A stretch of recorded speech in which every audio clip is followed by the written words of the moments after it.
अस्सलाम वालेकुम नाज़रीन, प्रोग्राम ओपिनियन में अली काजी में भलीकार आया यासिर अहमद हमको स्टूडियो में ज्वाइन करता सीनियर तजियाकार Ali Qazi sahab. Welcome Ali sahab. Thank you Yasir. Ali sahab, जेको प्राइम मिनिस्टर साहब ख़त लहरायो हुयो ऐं चयो त इंटरनेशनली हिकिड़ी जेका आहे कॉन्स्पिरसी हले थी मुंहिंजे ख़िलाफ़ मूंखे डीसीट करण लाइ, त अॼु असद उमर साहब फवाद चौधरी साहब प्रेस कॉन्फ्रेंस करे रहिया हुआ। उन्हनि चयो त ख़त जेको आहे असां चीफ जस्टिस ऑफ पाकिस्तान जे साम्हूं रखण लाइ तयारु आहियूं ऐं ख़त जेको आहे उहो सिविल मिलिट्री जेके आला क़यादत आहे उन्हनि जे साम्हूं असां रखण लाइ तयारु आहियूं। ॿी उन्हनि ॻाल्हि करे छॾी त उन ख़त में डायरेक्ट लिंक मिले थो नवाज़ शरीफ सां ऐं वोट ऑफ नो कॉन्फिडेंस जो बि ज़िक्र थियल आहे। जी, अॼु हुन जेका मरासिलो या ख़त या जेको बि न्यापो उन जा कुझु तफ़सील असद उमर साहब बयानु करण जी कोशिशि कई। चयो त मिलिट्री अस्करी क़यादत खे त ख़बर आहे, पर हाणे अगरि कंहिंखे असांजी ॻाल्हि ते एतबार न पियो अचे ऐं माण्हू चवनि पिया ही फेक लेटर आहे, त असीं चीफ जस्टिस ऑफ पाकिस्तान खे बतौर जज न पर हिकिड़े मुल्क जे मोतबर ऐं मुज़ज़ माण्हू जे असीं हुनखे वञी ॾेखारण लाइ तयारु आहियूं त ॾिसो सही असीं कूड़ नथा ॻाल्हायूं, त ही ॾिसो ही वाक़ई में ख़त आहे, असीं कूड़ नथा ॻाल्हायूं। मूं इहो सोचियो पिए, हलो मिसाल अवल त हुन चयो त अञा फ़ैसिलो न थियो आहे, असां इहो सोचियो आहे त ईअं करे सघिजे थो। हलो चीफ जस्टिस साहब खे तव्हां वञी चैम्बर में ॾेखारे छॾियो। हाणे चीफ जस्टिस साहब खां केरु पुछंदो? भाई चीफ जस्टिस साहब को प्रेस कॉन्फ्रेंसूं त कोन थो करे न। ऐं जॾहिं तव्हां इन कॉन्फिडेंस वञी हिकिड़ी मुल्की राज़ जेको आहे सफ़ारती लेवल ते हिकिड़ो राज़ आहे मुल्क लाइ, उहो तव्हां वञी अगरि चीफ जस्टिस साहब खे ॿुधाईंदो, चीफ जस्टिस साहब ॿाहिरि निकिरी छा चए, हा बराबरि ख़त आहे, त उहो छा प्रेस कॉन्फ्रेंस कंदो की हो थींदो आहे न भई यार ही कहिड़ी आर्ग्यूमेंट पई ॾे गवर्नमेंट। चीफ जस्टिस साहब उहो ख़त ॾिसण खां पोइ कीअं माण्हुनि जे साम्हूं गवाही कीअं ॾींदो? अच्छा, ॿी ॻाल्हि इहा आहे त चीफ जस्टिस साहब अगरि हुनजी तशरीह ॿी कई त न ही जेको तव्हां हिन ख़त जी ॿोली जी तशरीह कयो पिया गवर्नमेंट वारा, इहो सही न आहे, हिन जो मतिलबु हीअं न हीअं थिए थो, त इहा डेघ केरु कंदो चीफ जस्टिस साहब सां?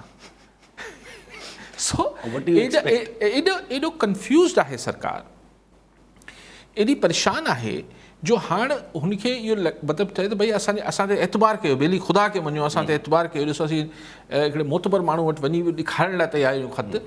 अदा ख़त ॾेखारण लाइ अगरि चीफ जस्टिस साहब खे तयारु आहियो त चीफ जस्टिस साहब जेको आहे उहो गवाही किथे ॾींदो? मिसाल मूंखे पुछणो हुजे त साईं तव्हां ॾिठो भला छा सही आहे ग़लति आहे, त आउं कीअं पुछां सीजे साहब खां, तव्हां कीअं पुछो, पाकिस्तान जे 22-23 करोड़ आबादी कीअं पुछे, मीडिया कीअं पुछे? एक्सपेक्ट छा था कयो चीफ जस्टिस साहब? चीफ जस्टिस साहब अच्छा पोइ अगरि हुनजी तशरीह चीफ जस्टिस साहब ॿी कढी वरिती त पोइ अजीबो ग़रीब ॻाल्हि आहे त ही हिकिड़ी चीफ जस्टिस साहब खे ॾेखारे छॾे। एक्चुअली मसइलो इहो आहे यासिर त जेको आउं सम्झां पियो ही जो ख़त खे, हाणे तव्हां ॾिसो त अॼु गवर्नमेंट जे वज़ीरनि हुन ते घटि ॻाल्हायो त 172 थींदा न थींदा। शेख रशीद बि चए पियो अलाह कंदो, मेरी दुआ है।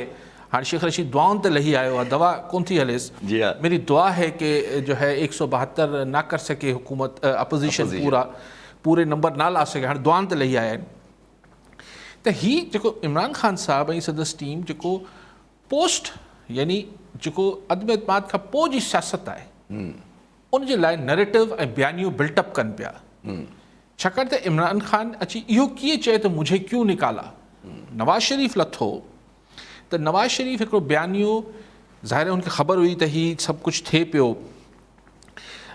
पनामा स्कैंडल, ऐं ज़ाहिर है हुनखे 7-8 महीना लॻा, त हुनजी थिंक टैंक हुनजी जेके बि सियासी माण्हू आहे उन्हनि सोचियो त हाणे हिन खां पोइ नवाज़ शरीफ़ खे छा करणु खपे, छा बयानियो हुजणु खपे, त हुननि इहो बयानियो ठाहियो त मुझे क्यों निकाला, ऐं इशारो सरकारी क़ुवतनि ॾे हो, जुडिशरी ॾे बि हो, पर बेसिकली हुते इमरान ख़ान साहब चयो त हाणे आउं कंहिंखे ब्लेम कयां, आउं विक्टम आहियां। इमरान ख़ान साहब सोचे थो, जेको हुननि सोचियो हूंदो हिन अदबात जी तहरीक खां पहिरीं भई बाद में बि, त आउं अगरि विक्टम आहियां, शिकार थियो आहियां, त छा ॿाहिरि निकिरी माण्हू इक़्तिदार में करे थो त रोज़ पिटको त करे थो न, नवाज़ शरीफ़ बि कयो, ज़ाहिर ख़ान साहब खे बि करिणो आहे, त ख़ान साहब इहो उहो बयानियो ठाहे पियो त रोज़ पिटको छा थियणु खपे। अगरि उहो चए मुझे इन अपोजिशन वालो निकाल दिया, इहो ख़ान साहब जी सियासी अना खे धचको लॻाए थो। अच्छा माना ही जेके उहो स्टूजर्स ऐं अलाए छा छा लफ़्ज़ इस्तेमालु करे पियो, यानी इमरान ख़ान माना कमज़ोर माण्हू आहिनि की हिननि हटाए छॾियो। अगरि हू चए थो त पिंडी ॾे इशारो करे थो त उहो त पाण चई चुको आहे न्यूट्रल आहिनि, त पिंडी बि न कढियो, यानी असांजी इस्टेब्लिशमेंट जो बि को रोल न आहे, सियासत बि करणी आहे। सियासत बि करणी आहे। हिन अपोज़िशन खां पाण खे जेको आहे हीणो बि ज़ाहिर न करिणो आहे, ज़ाहिर हुकूमत वञणी आहे, त पोइ ब्लेम कंहिं ते विझिजे, इल्ज़ामनि जो बयानियो जेको आहे त IK जेको आहे इमरान ख़ान साहिबु जेको आहे, आउं सम्झां थो त हीउ जो ख़त आहे, आउं हिन जी तफ़सील में वञे ई कोन थो त हीउ छा आहे छा न आहे, हू हिन खे बिल्टअप कनि पिया, हीअं ठाहिबो आहे हिकिड़ो माहौल ठाहिबो आहे, गरम कबो आहे माहौल। त जीअं इमरान ख़ान साहिबु जॾहिं 3 अप्रैल ते जॾहिं नो कॉन्फिडेंस थी वञे ऐं हुनखे आख़िरी तकरीर जो मौक़ो मिले या ॿाहिरि निकिरी वरी जेको प्रेस कॉन्फ्रेंस या जेको बि करिणो हुजे, त हू अची चए त बाबा आउं त इंटरनेशनल कॉन्स्पिरेसी जो विक्टिम आहियां, शिकार आहियां, ऐं हिकिड़ी बैन अल-अक़वामी साज़िश। पोइ शुरू में नालो अमेरिका या यूरोप जो न खणिबो, पर आस्ते आस्ते सुरनि में उहो खणणु शुरू कबो, ऐं जीअं वक़्तु गुज़रंदो पोइ हिन लेटर जा तफ़सील बि अचणु शुरू थी वेंदा। पोइ सो बेसिकली ख़ान साहिबु हाणे यानी ज़हनी तौर ते तयारु थी वियो आहे त ही इज़ गोइंग। सो लेकिन सियासतदान खे ज़ाहिर हिकिड़े बाद जी बि त को न को हिकमत अमली जोड़नी हूंदी आहे न, छाकाणि बाद में ख़ान साहिब खे न सिर्फ़ु अपोज़िशन में पंहिंजे पाण खे यानी हिकिड़ो बिहारणो आहे, हिकिड़ो पंहिंजो टेम्पो बरक़रार रखिणो आहे, ऐं गॾोगॾु हुनखे जेको आहे इलेक्शन बि 6 महीननि खां पोइ थियणी आहे, ऐं पंहिंजो कद बि इंटरनेशनल लेवल जो ॾेखारिणो आहे। त सर आप तो मुस्लिम उम्मा के लीडर हैं, जेको हुनजा इर्द गिर्द तकरीरूं कनि था त ख़ान साहिबु मुस्लिम उम्मा जो लीडर आहे। त हू चए थो त आउं विक्टिम को नंढी वॾी शइ मूंखे न लोड़े सघिया, बैन अल-अक़वामी जेका साम्राजी साज़िश जेका आहे उन मूंखे हटायो आहे, आउं कोन झुकंदसि, आउं ख़ुददारी ऐं आउं ज़ुल्फ़कार अली भुट्टो खां पोइ आउं आहियां।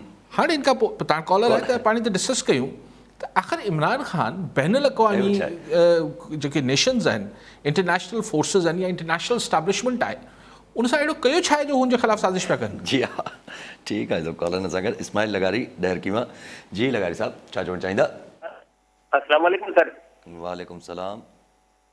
कल मास्टर बुखारी साहब उस्मान डार साहब खे चयो त मूंखां भले लिखाए वठो त ईंदड़ सूमर ताईं तव्हांजो इमरान ख़ान हुकूमत में न हूंदो। ऐं ॿी ॻाल्हि इहा त आसिम ज़रदारी साहब जो अॼु बयानु साम्हूं आयो आहे त उन इहा ॻाल्हि पई आहे त काफ लीग वारा जेको राति जो 12 बजे मूं वटि अचनि था ऐं सुबुह जो वरी कंहिं ॿिए वटि हलिया था वञनि। काफ लीग में इख़्तिलाफ़ात अची विया आहिनि साम्हूं, छो जो चौधरी शिजात साहब जेको आहे उहो आसिम ज़रदारी साहब मुंहिंजे ख़्याल में इशारो आहे उनजो, ऐं परवेज़ इलाही साहब खे वज़ीर आला पंजाब जी या वज़ीर आला जेको मिलंदी वज़ारत या न मिलंदी, इन ते थोरो अली कादरी साहब थोरो तब्सरो करे। ठीकु आहे, ठीकु आहे, ठीकु आहे साईं चवंदा त मूंखां लिखाए वठो, मूंखां लिखाए वठो साईं खां। हा असीं हींअर त घणेई माण्हू लिखी ॾियनि पिया, आउं त ख़ैर अञा बि लिखण लाइ तयारु कोन आहियां, लेकिन बहरहाल ॻाल्हि काफ़ी हफ़्तो पहिरीं मूं चयो त जी का जाना ठहर गया।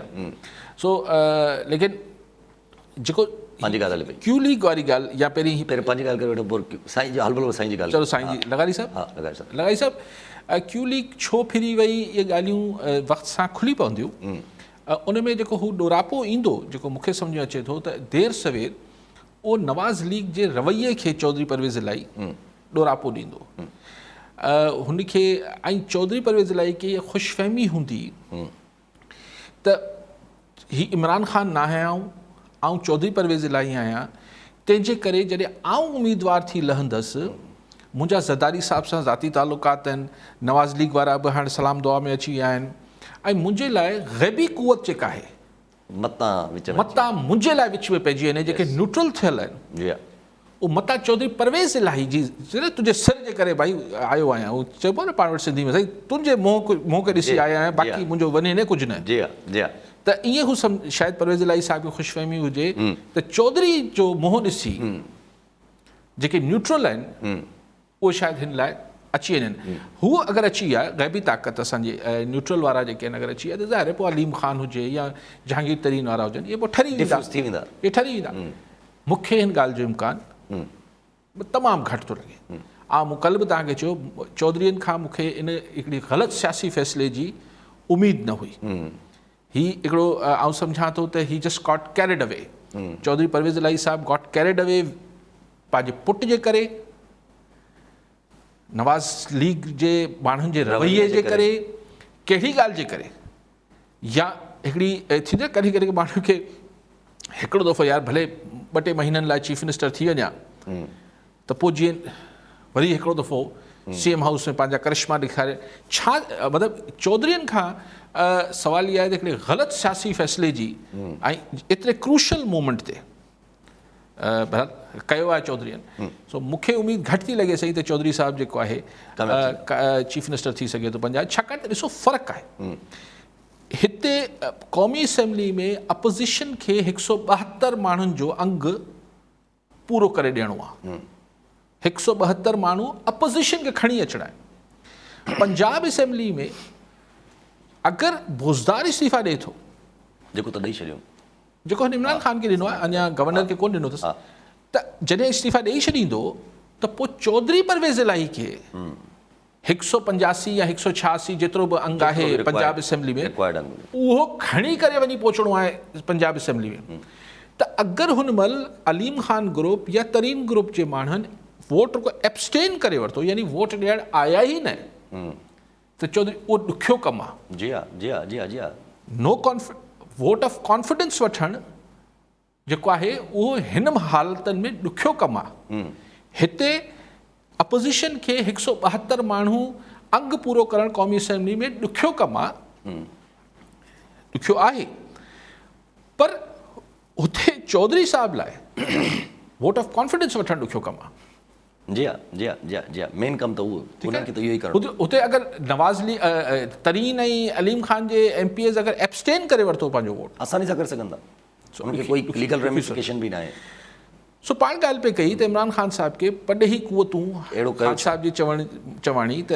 ॾिसो हिकिड़ी ॻाल्हि त यासिर तय आहे न त असांजे मुल्क में ईअं न आहे त पॾेही कुवतनि जो को अमल दख़ल असांजी इक़्तिदारी सियासत में न रहियो आहे बिल्कुलु रहियो आहे अयूब ख़ान वेंदे वेंदे आख़िर में ॾोरापो ॾेई वियो अमेरिका खे जी हा जी पोइ 1960 वारे ॾहाके में त भई दोस्त कोन्हनि हीअ त असांजा आका थियनि था दोस्त कोन्हनि अमेरिका वारा हर दौर में अमेरिकन्स ख़ासि तौर ते अमेरिका जो हिकिड़ी इन्वॉल्वमेंट रही अमेरिका जी कहिड़े कहिड़े ज़ुल्फ़िकार अली भुट्टो इस्लामिक ब्लॉक ठाहे रहियो यानी जॾहिं कोल्ड वॉर हली रही 2 सुपर पावर हिकिड़ा दियो अमेरिका ऐं सोवियत यूनियन हिक ॿिए साम्हूं आहे उते ज़ुल्फ़िकार अली भुट्टो विच मां हिकिड़ो इस्लामी मुल्कनि जो ब्लॉक ठाहे रहियो पोइ वरी उन्हनि खे चई रहियो त आउं हिकिड़ो एटम बम थो ठाहे वठां जेको इस्लामिक बॉम्ब हूंदो एग्ज़ैक्टली सॼी इस्लामिक कंट्री में भुट्टो त ज़ाहिर आहे वेस्टर्न मुल्कनि लाइ हिकिड़ो वॾो थ्रेट क्रिएट थिए पियो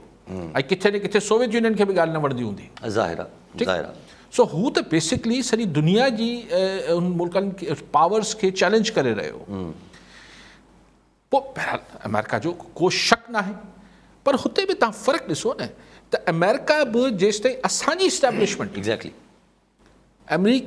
अमेरिकन सां हिकिड़े पेज ते न आई आहे त अमेरिका छा थो करे सघे कुझु बि न करे सघे ठीकु आहे हू मुल्क त न आहे त पंहिंजा मरीन्स मोकिले जेको आहे ख़ुदा ख़ास्ता हिते कुझु करे सघे अमेरिका पोइ थींदो रहियो बेनज़ीर साहिबा जी गवर्नमेंट डिसमिस थिए नवाज़ शरीफ़ जी डिसमिस थिए सभिनी में किथे न किथे अमेरिकन हथ न त आंगुर ज़रूरु मौजूदु जी हा परवेज़ मुशर्रफ पोइ परवेज़ छा थियो इन्हनि जी डेक ॾियारणु यस अमेरिका जो हथु रहियो आहे लेकिन हू वाया यानी मार्फत रहियो आहे असांजी संधी पंहिंजी इस्टेब्लिशमेंट जे थ्रू हिते अॼु सिनेरियो में 2 सवाल उभरनि था हिकिड़ो सवाल त इहो उभरे थो त आख़िर इमरान ख़ान अमेरिका या यूरोप सां अहिड़ो छा त करे जेको रशिया जो दौरो करे वरितई त बसि आसमान किरी पियो छा ऐं ॿी ॻाल्हि इहा त जॾहिं असांजी इस्टेब्लिशमेंट न्यूट्रल थियल आहे त अमेरिका हू छा नवाज़ शरीफ़ जे मार्फत या सनाउल्ला राणा सनाउल्ला जे मार्फत अमेरिका जेको कमु पियो कराए छा सो सुठी ॻाल्हि राणा सनाउल्ला चई त भला साज़िश त इमरान ख़ान जे ख़िलाफ़ पई थी इस्तीफ़ा बोज़दार कॉलर वसीम कुरैशी हैदराबाद में जी कुरैशी साहब क्या चढ़ना चाहिए क्या बोलना क्या कहना चाहेंगे जनाब अली काजी साहब और भाई अस्सलाम वालेकुम। वालेकुम सलाम। सर मेरा सवाल आज है मैं डिमांड करना चाह रहा हूँ और बाप इख्तियार से और सर इस पर तफसीली गौर कीजिएगा। जिस तरह सेनेट इलेक्शन होते हैं 2 पोर्शन में 2.5 साल के लिए तकरीबन 3 साल के लिए मैं डिमांड कर रहा हूँ अरबाब इख्तियार से कि मेहरबानी करके पाकिस्तान के अंदर कोई भी हुक्मरान आए या जाए, लेकिन इसकी जो मतलब मयाद होती है वो सेनेट की इलेक्शन की तरह की जाए, ताकि अवाम के पास इख्तियार आए, वो अवाम अपना इख्तियार इस्तेमाल करे। शुक्रिया। ठीक ठीक ठीक है साईं। ॿियो बि कॉलर शेख अली नवाज़ सिंधी कराची मां। जी शेख साहब छा चवणु चाहींदा? अर्ज़ु इहो आहे साईं त मुखालिफ़ जुरो वारनि त 172 वोट पूरा कया ऐं अॼु जेको शेख रशीद जी प्रेस कॉन्फ्रेंस हुई उन में हुन ॾेखारियो त वाकई 172 आहिनि खटनि हाराइण जो कमु आहे। ऐं इमरान ख़ान जेके पता उछलाया, जेको उछलाइणो हुयो त उछलाए, हाणे कहिड़ी गेम खेॾंदो जो हू जेको आहे उनखे मुखालिफ़ दुर खे नाकाम करे का। ठीक है। कुरैशी साहब, सेनेट की मयाद आपको किसने कहा है कि 2-2.5 साल है? जी हाँ, मयाद उतनी है, लेकिन कुछ सेनेटर्स पहले मुंतखब हो जाते हैं, फिर वो रिटायर हो जाते हैं, उनकी तो इस तरह 6 साल मयाद उनकी तो 6 साल एक सेनेटर की जो उधर सेनेटर वाइज चलता है, तो सेनेट की अपनी कोई सेनेट क्योंकि मुस्तकिल इदारा है, वो खाली नहीं हो सकता, ये ऐवान सदर की तरह है। सो वैसे आपकी बात ठीक है जो आप कहना चाह रहे हैं कि हुकूमतें, मैं भी एक गुजारिश कर रहा हूँ कि हमारे यहाँ जो कौमी असम्बली की मुद्दत है वो 4 टेन्योर्स के लिए 2.5 साल होनी चाहिए, 2.5 साल में कराएं, 10 साल में 4 इलेक्शन कराएं, फिर आप भले उसको 5 साल कर दें, ताकि ये लोगों को एहसास हो कि यार कोई बात नहीं, 2.5 साल गुजर जाएंगे, ये जो मारामारी शुरू हो जाती है इससे बचा जा सकता है। बाकी इमरान खान जो गेम केड़ो आहे, इमरान खान साहब से अॻु में कहिड़ा शेख साहब पता हुन उछलाया, मूंखे थोरो ॿुधायो। कल्ह खां त चलाइण शुरू कया इहो जेको परवेज़ इलाही आहे हाणे या MQM खे हिकिड़ी वज़ारत जी आछ, हुननि सही टू लेट न भला तरीन ग्रुप खे वज़ारतूं चयूं। हाणे त ॾिसो पंहिंजो ई सॼो बयानियो डैमेज पियो करे इमरान खान। जी जी हाणे जे he should go with grace, हिकिड़ी पंहिंजी हिकिड़ी उन सां मुतबरी सां वञे माण्हू, ऐं छॾणु अचणु खपे। अगरि हू पंहिंजे अंदर में पंहिंजी ॻाल्हि में सचो आहे ऐं हू चए थो त हुनखे इक़्तिदार जी का बुख न आहे, त पोइ इहे चिंबड़नि त छा, पैसा त कमाए नथो, पोइ छाजे लाइ चिंबड़िजे पियो। सो वरी कोशिशि करे, वरी माण्हुनि में वञे। पर हाणे इंटरनेशनल कॉन्स्पिरेसी जेका आहे उहो थोरो हज़मो थोरो ॾुखियो थिए पियो मूंखां, ऐं लेकिन ज़ाहिर आहे हुनखे कुझु न कुझु खपे। सो ऐं छो न हुजे, सियासत करे पियो त हुनखे माण्हुनि खे ॿुधाइण लाइ त भई, ऐं जीअं मूं तव्हांखे पहिरें ॾींहुं ॻाल्हि कई हुनजी तक़रीर जेका 27 मार्च वारी खां पोइ, त ख़ान साहिबु जेको पंहिंजे पाण खे चए थो त हाणे हिकिड़ो मुल्क में लीडर पैदा थियो ज़ुल्फ़िकार अली भुट्टो, ॿियो आहे इमरान ख़ान, हाणे माण्हुनि जी मर्ज़ी आहे, ऐं छा थो चई सघे। जी हा, ठीकु आहे सभु कॉलर सां गॾु लुकमान लुंड घोटकी मां। जी लुंड साहब छा चवणु चाहींदा? सर सवाल जवाब इहो आहे तव्हां खां त ये तरीन ग्रुप नून लीग में अचे थो त अपोजिशन खे पोइ छा अक्सरियत आहे या न आहे? अपोजिशन खे ठीकु आहे साईं, पर अपोजिशन खे छो परेशानी? कॉलर ॿिया बि ख़ालिद उॾियण हैदराबाद मां। जी उॾियण साहब छा चवणु चाहींदा? हा दादा अस्सलाम वालेकुम। दादा अॼु मुंहिंजो हिकिड़ो आहे हिन ख़त ऐं भुट्टो साहब ऐं काफ लीग टिनि हवाले सां थोरी वज़ाहत चाहियां थो। वज़ीर आज़म पहिरें त चवे पियो त जेको आहे सो हिननि खे ज़रदारी थो पैसा ॾिए, वरी पोइ हिन चयो त ॿाहिरियां एड थी अचे, हाणे इंतिशार खेड़णु पियो चाहे। अच्छा, वरी जलसे में हिन खीसे मां हिकिड़ो पनो कढी चई मुंहिंजे ख़िलाफ़ आलमी साज़िश पई थिए, हे ख़त आहे, हालांकि हिनखे ख़त पार्लियामेंट में खणी वञणु घुरिजे, पार्लियामेंट सुपीरियर ऐं सभु उते आहिनि, उन्हनि खे ॾेखारणु घुरिजे, या सा मीडिया जे अॻियां हाणे भाई इहे गॾियल मसइलो आहे पाकिस्तान जो। अच्छा, ॿी ॻाल्हि हुन सां गॾु कई चए त भुट्टो साहिब लाइ थी वई साज़िश, भाई भुट्टो साहिब लाइ त साज़िश ज़िया कई, ज़िया बि हुयो हुन में, उनजो नालो छो न पियो वरितई, उहे बि धुरियूं हुयूं अंदरियूं। अच्छा, ॿियो काफ लीग जो जेको आहे सो बुज़ा साहब जी कुर्बानी छा, हाणे जेको आहे सो हिते तरीन बि आहे ऐं अलीम ख़ान बि आहे ऐं जेको आहे सो हेॾां ॿिया नाराज़ बि, हाणे हिते थी सघे थो ईअं न था थिए जो हिननि खां इहा वज़ारत आला बि हली वञे ऐं उहा बि हाणे नवाज़ वारा या ॿिया खणी वञनि या तरीन वारा खणी वञनि, इन ते थोरो वज़ाहत कजो, महिरबानी। ठीकु आहे ठीकु आहे। ॾिसो, आउं ही गुज़ारिश कयां त ही पंजाब वारी हिकिड़ी एक्स्ट्रा एक्साइटमेंट क्रिएट कई वई आहे पाकिस्तान जे पॉलिटिकल एटमॉस्फेयर में, हिकिड़ी इज़ाफ़ी, छाकाणि त इहो घबराहट हुई त इमरान ख़ान किथे बोज़दार यानी उस्मान बोज़दार किथे पंजाब असम्बली टोड़े न छॾे, उन लाइ ई वठ पकड़ शुरू थी, त इन खां अॻु जो टोड़ण जी सोचे ख़बरूं बि हलियूं हुयूं त समरी तयारु थी वई आहे, हीअ थी आहे, ऐं मूंखे बि इहो हो त शायदि असैम्बली टोड़े छॾींदो। त उन लाइ ई भॻा डुकडोड़ कयूं त भई जल्दी असीं का अदम एतमाद जी तहरीक पंजाब में बि रखी छॾियूं, जीअं हू टोड़े न सघिया बुज़दार साहिब। जी असल ॻाल्हि त इहा आहे 3 अप्रैल ते 3 अप्रैल ते अगरि प्राइम मिनिस्टर चेंज थियो, कामयाब थी वई, अगरि वोट ऑफ कॉन्फिडेंस कामयाब थी वञे थी, जंहिंजो हींअर ताईं स्कोर बोर्ड पूरो आहे, त पोइ छाजी पंजाब हुकूमत, ऐं पोइ के हद ताईं छाजी केपी हुकूमत, जी ऐं छाजो सादिक संजराणी, ऐं छाजी बलूचिस्तान हुकूमत, जी ही सभु पोइ पैक ऑफ कार्ड्स वांगुरु पतन वांगुरु हिक ॿिए जे पोयां किरंदा वेंदा।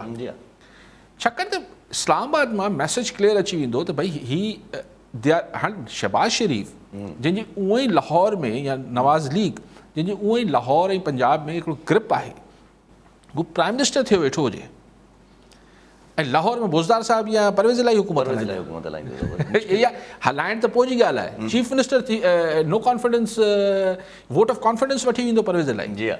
अब इतनी कच्ची गोलियां में नहीं खेली। इहो ॾिसो, इहो थींदो आहे असांजे मुल्क में, इहो तॾहिं थींदो आयो आहे माज़ी में जॾहिं ग़ैबी मदद हुजे। पोइ ग़ैबी मदद हूंदी हुई त पोइ त ईअं हिकिड़े राति में जेको आहे 100 MPA पंजाब असेंबली जा हितां फिरी हुते मंज़ूर वट्टू जे ज़माने में, ऐं हू हिकिड़ो ॿियो अजीब ग़रीब चीफ मिनिस्टर हो पंजाब जो, नालो विसरे पियो, त ईअं 80-100 MPA फिरी वेंदा। हिकिड़ो ॿियो दौरु हो, मतिलबु उनमें ॿियूं कशिश हूंदी आहे, ॿियो दाबो हूंदो आहे। हिन महिल इमरान ख़ान छा दाबो ॾींदो तरीन खे या अलीम ख़ान खे? तरीन सां जेको करिणो हो करे वरितऊं, ऐं आई डाउट मुश्किल ऐं सभु जेको हिकिड़ी ॻाल्हि अचे ज़हन में, जेका प्राइम मिनिस्टर साहिबु मुल्क जा अगरि क्लेम कनि था पिया त मूंखे हिकिड़ो तहरीरी लेटर माना रिटन थ्रेट आयल आहे। अॼु शेख रशीद साहिबु चयो त इहो सॉर्ट ऑफ असांजी एजेंसीज़ जो फेलियर आहे, त पोइ सॉरी तरदीद कई त फेलियर न आहे, सॉरी। त ॻाल्हि इहा ज़हन में अचे थी त अगरि प्राइम मिनिस्टर साहिबु वटि ख़त मौजूदु आहे त, ऐं अगरि इंटरनेशनल कॉन्स्पिरेसी आहे to deseat the prime minister of Pakistan, त पोइ एस्टेब्लिशमेंट न्यूट्रल छो हूंदी? सही ॾिसो, अॻु में बि ईअं इंटरनेशनल कॉन्स्पिरेसीज़ हूंदियूं हुयूं त पोइ उन महिल जी इस्टेब्लिशमेंट्स जेके असांजे सरबराह हूंदा हुआ, उहो हुन में धुर हूंदा हुआ। ज़ियाउल हक़ भला ईअं फाटी पियो छा? मतिलबु हुनमें अमेरिका इहे सभु शयूं, मतिलबु इहे त ॻाल्हियूं, हीअ सभु शयूं थींदियूं असांजे मुल्क या थर्ड वर्ल्ड कंट्रीज़ में, टी दुनिया जे मुल्कनि में, को अजीब ॻाल्हि आहे ई कोन, इहो को अजीब ॻाल्हि न आहे। लेकिन हिते सुवाल वरी ॿ आहिनि। इमरान ख़ान आख़िर इंटरनेशनल कम्युनिटी जो या वेस्ट सां साम्राज्य जो अहिड़ो कयो छा? सिर्फ़ु 2 टे तकरीरूं कई बसि। हू त चवंदा असां पॉलिसी शिफ्ट खणी था अचूं। कहिड़ी पॉलिसी? अच्छा, ऐं पोइ कंहिंखे ख़बर न आहे दुनिया में त असांजी जेका फॉरेन पॉलिसी आहे, उहो रुगो क्या सिविलियन ठाहींदा आहिनि छा? जी हा, उहो त काफ़ी टाइम खां टिल्टेड टुवर्ड्स आहे होॾे। सो अच्छा, ॿी ॻाल्हि इहा त भई उहो इंटरनेशनल कॉन्स्पिरेसी, अच्छा पोइ अजीब ग़रीब मंतक़ ॾियनि था त इन जे लाइ नवाज़ शरीफ़ लंडन में वेही मुलाक़ातूं कयूं। जी हा।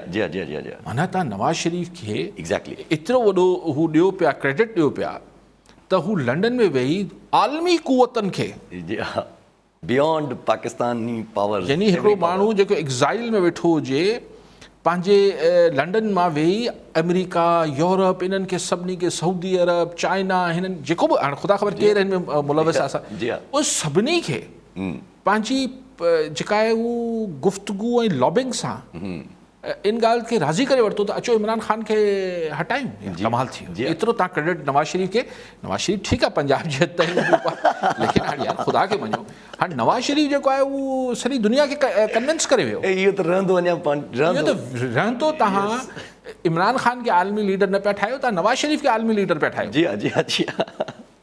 ठीकु आहे। कॉलर सां गॾु निसार अली चांडियो, लाड़काना जी। निसार अहमद चांडियो जी। चांडियो साहिबु छा चवणु चाहींदा?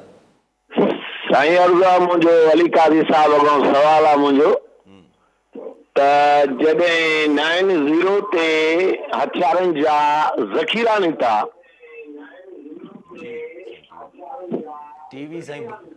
हाणे उन्हनि 9-0 ते इमरान ख़ान पियो सीटुनि जे लाइ वञी या वरी ज़रदारी साहब पियो उन्हनि ॾे वञी, छा सर इन्हनि खे इहे करणु खपे थो?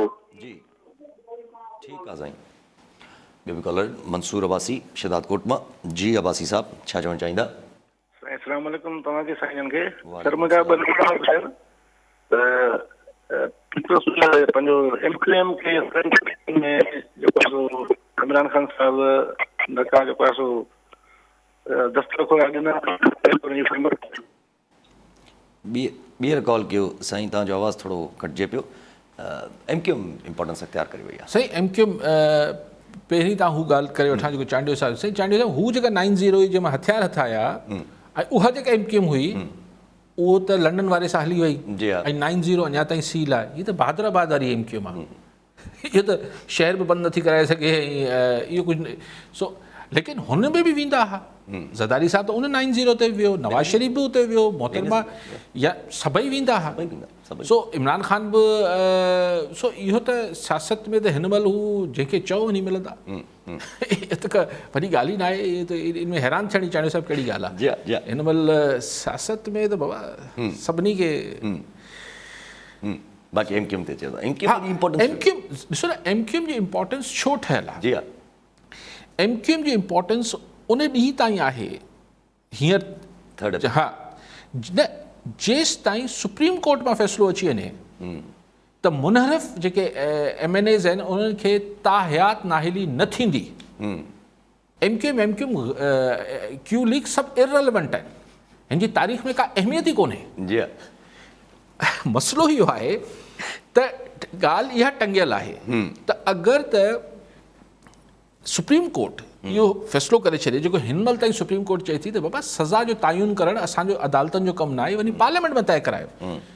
पर बहरहाल अञा उमेदु आहे ऐं डपु आहे छाकाणि त हीअ जेके 13, 14, 15, 20 जेके बि मुनहरफ़ MNAs आहिनि PTI जा जेके लोटो चऊं मुनहरफ़ चऊं छा बि चऊं हिननि जो ही हिकिड़ी पंहिंजी सीट जेका आहे ॿीहर इलेक्शन जी त कुर्बानी ॾियण लाइ बिल्कुलु तयारु आहिनि। जी हा। लेकिन अगरि हिनखे ख़बर पवंदी ज़िंदगी भर तव्हां हाणे इलेक्शन में नथा अची सघो ऐं असेंबली में नथा अची सघो त हिन चवंदा न यार इहो सवाई थी वई। जी हा। जी हा। त जंहिं ॾींहं ते सुप्रीम कोर्ट इहो रेफरेंस वापसि कयो या इहो चयो त भई हीअ ताहयात या मुस्तक़िल नाहिली वारी ॻाल्हि असांखे न करिणो आहे त पोइ तव्हां ॾिसो त एमक्यूएम जी पोइ नंबर गेम में का हैसियत ई कोन्हे। पोइ त हिननि वटि 170 आहिनि ऐं अगरि अॼु राणा सनाउल्ला चवाणी जेको हुन मूं कल्ह हिकिड़ो स्कोर बोर्ड ॻणायो अॼु राणा सनाउल्ला हू जेके वज़ीर साहिब आहिनि छा नालो अथनि जेके अली वज़ीर पश्तीन PTM जा जेके अॻुवान मूं सम्झो पिए त हिनखे प्रोडक्शन ऑर्डर जारी न थींदो पर राणा सनाउल्ला खे पक हुई थींदो त 170 थी विया। हाणे 170 ऐं हू चए थो त हुनजा क्यू लीग जा 2 आहिनि रुगो चीमा न आहे मूं रुगो हिकिड़ो गिणियो पिए पर पाण हिकिड़ो ई गिणियो फ़िलहाल जेके साम्हूं आहे त 170 थी विया खुटा 2। हाणे 2 अगरि खुटनि पिया त अगरि इहा ताहयात वारी तलवार हटी वञे मथे तां त मुनहरफ़ त 14 न आहिनि आउं सम्झां थो 20 खां मथे आहिनि। हू अची वेंदा त 170 ऐं 20 जेके आहिनि ही 190 खां मथे चढ़ी वेंदो किसो। एमक्यूएम भले घर ख़ुशि वेठी हुजे। जी हा। एमक्यूएम पोइ इंतज़ारु करे पई फ़िलहाल जेतिरी इंपॉर्टेंस अथसि उहा बरक़रार रखी वेठी हुजे। कॉल हिन सां गॾु अब्दुल हई सुमरो जैकबाबाद मां। जी सुमरो साहब छा चवणु चाहींदा? अस्सलाम वालेकुम। वालेकुम सलाम। साईं मुंहिंजो अली काज़ी साहब जन खां इहो सुवाल आहे त हिन वक़्तु जेका मुल्क जी जेको आहे सूरत हाल आहे उनमें जेका अपोज़िशन चाहे थी त इमरान गवर्नमेंट वञे सो साईं जन छा था सम्झनि त इहा जेका अपोज़िशन जी जेको झेड़ो आहे उहो पाकिस्तान जी 22 करोड़ अवाम जे लाइ आहे, उनजो दर्द रखनि था, उन्हनि जो जेका उन्हनि खे अहसासु आहे या इन्हनि धुरनि जा जेके का पर्सनल इंट्रेस्ट आहिनि जेके पूरा नथा थियनि उहे चाहिनि था त इमरान गवर्नमेंट वञे ताकी जीअं वरी ॿीहर का जेका इलेक्शन थिए ऐं असां अची करे उन्हनि जाइनि ते अचूं जिते उन्हनि जा जेके पंहिंजा असल इंट्रेस्ट आहिनि उहे पूरा थियनि। इन जे लाइ साईं जन कीअं पिया ॾिसनि? ठीकु आहे। सवाल इहो एॾा सादा आहियो अहिड़ी ॻाल्हि था कयो साईं अवाम लाइ पियो थिए। हा। इमरान ख़ान बि अवाम लाइ वेठो आहे, अपोज़िशन बि अवाम 22 करोड़ जो मसइलो आहे। बस साईं ॾिसो पावर पॉलिटिक्स आहे इन में चइबो इहो ई त अवाम लाइ कबो ऐं अॼु ताईं कंहिं अवाम लाइ न कयो आहे। सभिनी अवाम लाइ कुर्सी वरिती आहे ऐं पोइ कुर्सी ते चिपड़ियल रहिया आहिनि कंहिंजे लाइ? अवाम लाइ। सभु हिकिड़ो अॼु ॻाल्हि जी ज़हन में त अॼु मियां जावेद लतीफ़ साहिबु 2 नाला बि ॾेई छॾिया त असां CM जी सीट लाइ की आसिफ़ ज़रदारी साहिबु त इहो चयो त कैंडिडेट असांजो ई जेको आहे उहो CM थींदो पर मियां जावेद लतीफ़ साहिबु चवनि था त हमज़ा शहबाज़ या अलीम ख़ान साहब? जावेद लतीफ़ साहब को पॉलिसी मेकर ना है, ठीकु आहे, उहो हिकिड़ी मियाँ साहब सां वेझो आहे, नवाज़ शरीफ़ सां, लेकिन ॻाल्हि इहा आहे त टेक्निकली छाकाणि त मथे पीउ हूंदो, शहबाज शरीफ़ हूंदो, त ख़ुदि शरीफ़ ख़ानदान में बि इहो थींदो त पीउ पुटु न थियनि। जी। लेकिन अगरि मरियम नवाज़ खे फ्यूचर में कुझु वठिणो आहे त थी सघे थो त पोइ फैमिली अरेंजमेंट इहा थिए त ठीकु आहे, पीउ पुटु भले हिकिड़ो दफ़ो शौक़ु 3, 4, 5, 6 महीना करे वठनि, त जीअं पोइ वरी नेक्स्ट कैंडिडेट। हा, अच्छा, ऐं अगरि अलीम ख़ान जो नालो इन करे खयूं, ॿिनि सबबनि जे करे आउं सम्झां थो अलीम ख़ान जो नालो फ्लोट थियो आहे। हिकिड़ो त अलीम ख़ान वारा थोरो साह बुत जलीन ईअं न त हिन सां चौधरी परवेज़ इलाही सां हलिया वञनि। ॿियो इहो त तरीन वारा चवनि त भई अलीम ख़ान वारो ग्रुप अलीम ख़ान थी सघे थो त असां में कहिड़ो जेको आहे तकलीफ़ कहिड़ी आहे असां सां, असांजो को करे वठो। सो इहो त हिकिड़ी लॉलीपॉप उछलायो वियो आहे मार्केट में, लेकिन उहो त बाद में फ़ैसिलो थी। ॾिसो, पीपल्स पार्टी जा त सिर्फ़ु पंजाब में 7 MP। सो ज़ाहिर पीपल्स पार्टी जी मतिलबु नंबर गेम में त वैल्यू न आहे, वैल्यू आहे नंबर गेम में न वैल्यू आहे, पर चीफ मिनिस्ट्री घुरणु शायदि घुरण में न चाहींदा। जी हा, जी हा, उहो त चवनि था असांखे। कॉलर हिन सां गॾु मोहम्मद मुराद चाचड़ कंदकोट मां। जी चाचड़ साहब, छा चवणु चाहींदा? साईं, काज़ी साहब खां पुछणो आहे त अॼु लेटर कढियो आहे इमरान ख़ान पंहिंजी पार्टी वारनि खे चयो आहे त वोटिंग वारे ॾींहुं तव्हां पार्लियामेंट इजलास में न वञो, वोट ई न ॾियो। कंहिं माण्हू खे वोट खां रोकणु इहो कानून ऐं ॾोह न आहे? जी, ठीकु आहे, ठीकु आहे, ठीकु आहे, ठीकु आहे। वज़ीर आज़म हिदायत साईं, ॻाल्हि इहा आहे त छा नालो साईं? मोहम्मद मुराद चाचड़ साहब। चाचड़ साहब, पार्लियामानी सियासत में वोट एब्सटेन करणु को गैर जमहूरी ॻाल्हि न हूंदी आहे। कंदा आहिनि माण्हू, चवंदा आहिनि त न भई असां, ऐं हू इन करे त हिन मखमसे में PTI न पए त उते ट्रेजरी बेंचिस ते असेंबली में सभु गॾु ईंदा न। जीअं चाचड़ साहब यादि कयो त सेनेट जी इलेक्शन में सादिक संजराणी जे ख़िलाफ़ु जॾहिं नो कॉन्फिडेंस दाख़िल थी, त जॾहिं चयो वियो त भई केरु केरु हिन तहरीक जे हक़ में आहे, त अपोज़िशन जी अक्सरियत हुई उथी बीठल जेके माण्हू हुआ उहे त अक्सरियत हुई सादिक संजराणी घटि। जॾहिं वोटिंग थी त उन्हनि मां ई 8 या 9 सेनेटरनि बैलेट बॉक्स ते पहुचंदे पहुचंदे हुनजो ज़मीर जागी पियो ऐं हुननि सादिक संजराणी जे हक़ में वोट करे छॾियो। इमरान ख़ान चाहे थो त ईअं न त अंदरि वञी वरी को ॿियनि MNAs जो ज़मीर न जागी पए ऐं उहो बि अपोज़िशन सां न गॾिजी पवनि, त उहो चए थो त को वञे ई न। इन में का एॾी का गैर जमहूरी ॻाल्हि न आहे। ऐं हीअ जेको इलेक्शन जेका नो कॉन्फिडेंस वारी जेके चूंड हीअ थींदी ईअं जो जेको थींदो आहे प्रैक्टिस, त अपोज़िशन खे चइबो त हिन पासे सभु ॿाहिरि निकिरी वञनि ऐं हू लेफ्ट ते निकिरी वञे या लेफ्ट या राइट अलाए कहिड़े पासे, ऐं पोइ वरी ॻणप थींदी आहे। सो हिन में हू हूंदी ई कोन, गवर्नमेंट हूंदी ई कोन, त बसि पोइ हिकिड़ी ॻणप थींदी।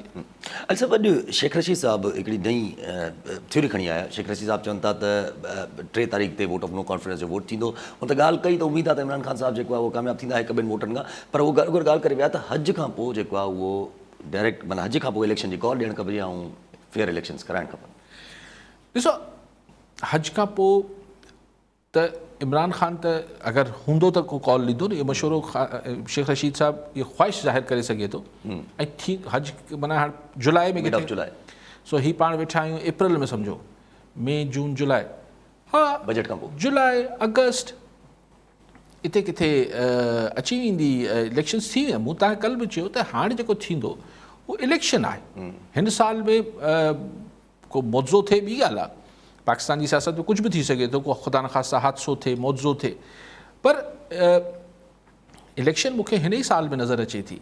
हीअ जेका सॼी ज़रदारी साहब या नवाज़ लीग वारा या हीअ सभु जेके कोशिशि कनि पिया त हीअ बि हुजे, हीअ बि हुजे, MQM बि हुजे, जमात इस्लामी, मुंहिंजो ख़्यालु आहे त हिननि वटि कुझु ॿी रिथाबंदी बि आहे अपोज़िशन वटि, त गवर्नमेंट में अचिजे ऐं तक़रीबन 2/3 जी अक्सरियत हासिल करे वठिजे ऐं कुझु बुनियादी क़िस्म जा कॉन्स्टिट्यूशनल अमेंडमेंट्स जो शायदि सोचे रहिया आहिनि।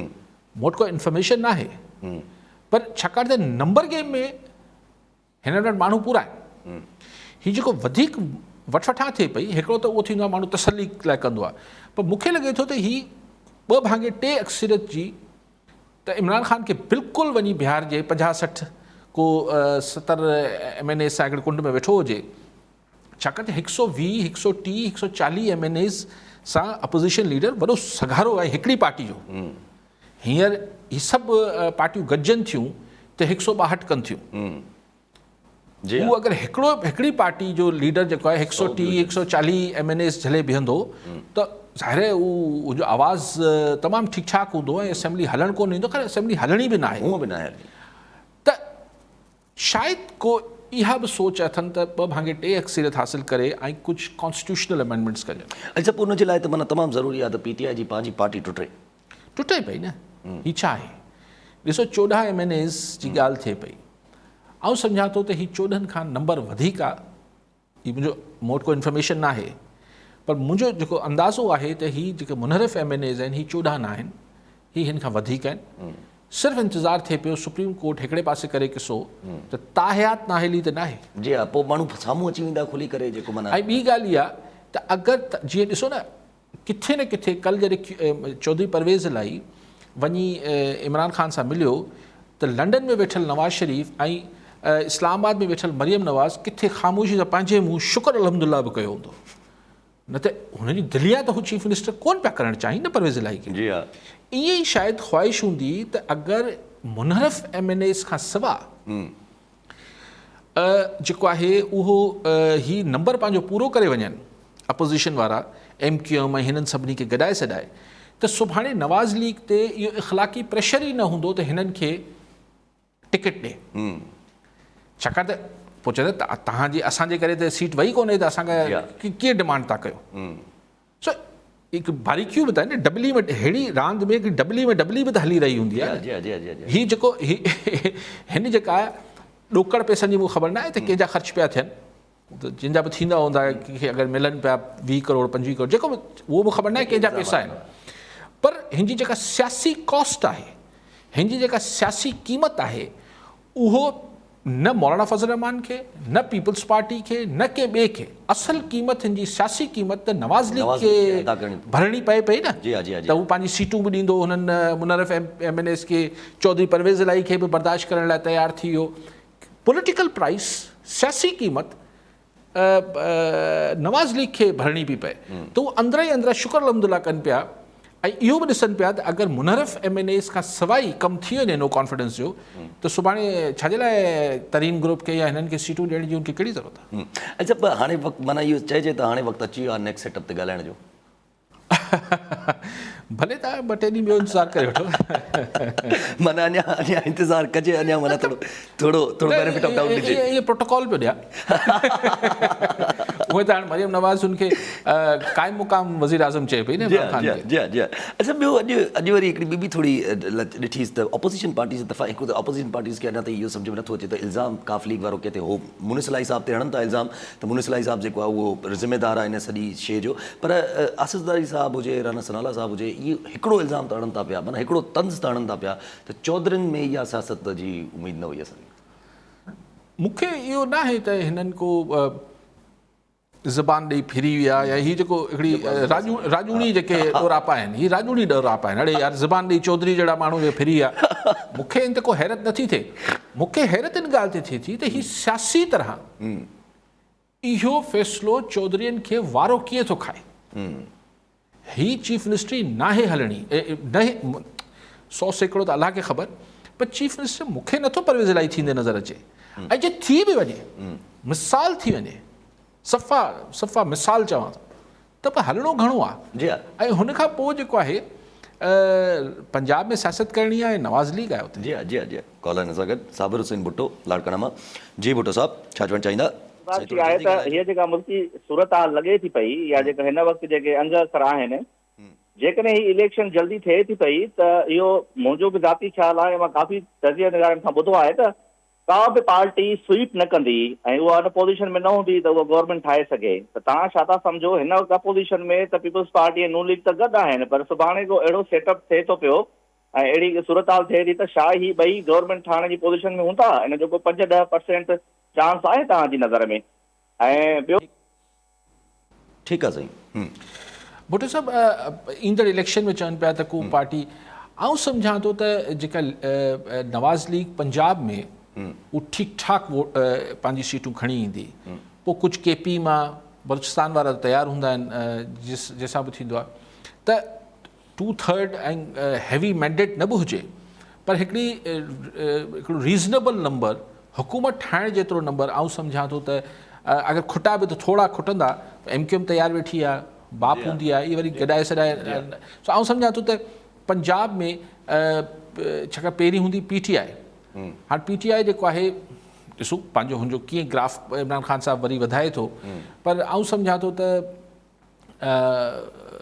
ही जेको तव्हां ॻाल्हि कयो पिया त कंहिंखे थी सघे इतिहादी ॻोल्हे वठे पर नंढा इतिहादी जी ज़रूरत पवंदी अगरि नवाज़ शरीफ़ खे पवंदी बि ज़रूरत नवाज़ लीग खे त MQM बाप हिन टाइप जे इतिहादियुनि सां हुनजो कमु हली वेंदो ऐं गवर्नमेंट ठाहे वेंदा जेका हमेशह हुननि पाण तक़रीबन सभिनी जेको आहे इहा कोशिशि रखी आहे ठीकु आहे साहब वरी महिरबानी साहब नाज़रीन अॼु जे प्रोग्राम जो पूरो थियो वरी मिला ईंदड़ प्रोग्राम में दुआ में